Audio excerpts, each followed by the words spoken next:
The Quilt Story by Tony Johnson and Tommy De Paola. Let's begin. The Quilt Story. I wonder what this book is going to be about. Maybe a quilt? A little girl's mother made the quilt to keep her warm when the snow came down long ago. She stitched the quilt by a yellow flame, humming all the time.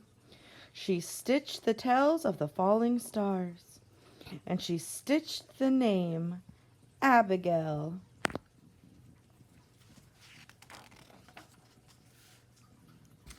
Abigail loved the quilt. She wrapped it around her in the quiet dark and watched the winter skies. Sometimes she saw a falling star. Have you ever seen a falling star?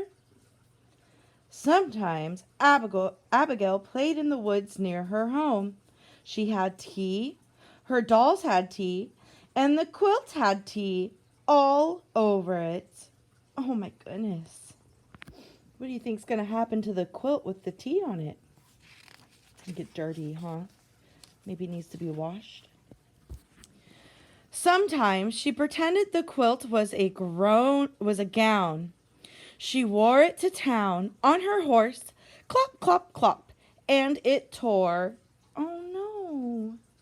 So her mother stitched it up once more. Oh, that was nice of her mom to fix her blanket by stitching it up.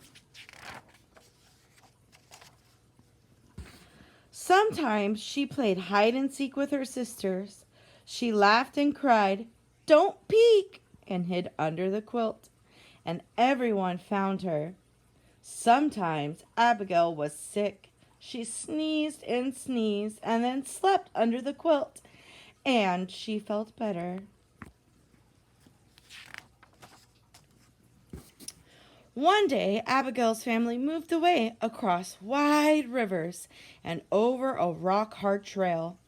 The quilt went too, not stuffed in a trunk with the blankets and clothes.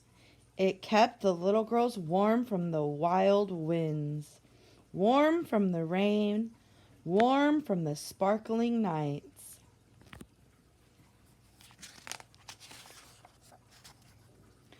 They built a new house in the woods. Abigail's father built it with his hatchet. Chop, chop, chop. He built her a new bed. Chip, chip, chip. He made her a new horse, too. He worked until curly shavings covered the floor, and everyone sneezed and said, "Welcome home," and was glad. And Abigail felt sad. Oh no, I wonder why she's feeling sad. Why do you think Abigail's feeling sad? Maybe she misses her old house? New house, new horse, new bed. Everything smelled of fresh chops and chips. Everything but the quilt. So her mother walked her as mothers do, then tucked her in, and Abigail felt at home again under the quilt. Oh, she was missing her old house. But guess what? Her quilt comforted her in her new house. One day when the quilt was very old and very loved, Abigail folded it carefully and put it in the attic. Everyone forgot it was there. A gray mouse came and loved the quilt. Her babies were born on top of it. They grew fat and gray in the warm stuffing, and when they got hungry, they ate the falling star. Oh my goodness. Little baby mice.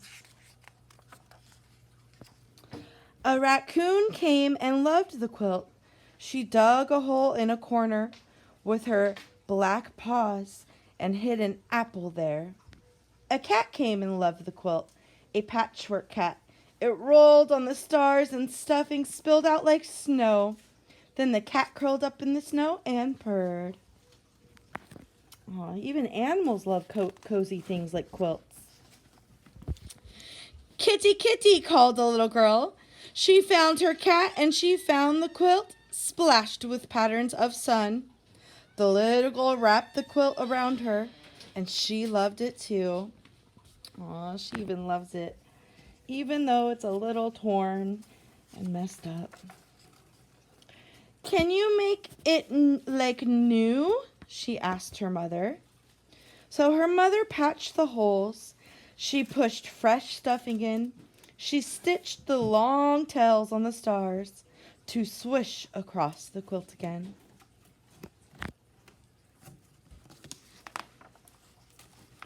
One day, the little girl's family moved away across miles and miles of pavement and snaking gray highways. They found a new house, freshly cleaned, freshly waxed, freshly painted white. Oh, what do you think is going to happen next? They unpacked and unpacked all night, and everyone sneezed on cardboard dust and said, "Welcome home," and was glad, and the little girl felt sad. Everything smelled of white paint and boxes, everything but the quilt. What do you think happens? The quilt comforted her once again. So her mother rocked her, as mothers do, then tucked her in, and she felt at home again, under the quilt.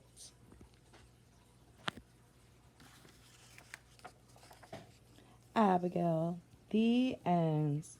Wow, that was a good book, and that quilt lived a long, long time.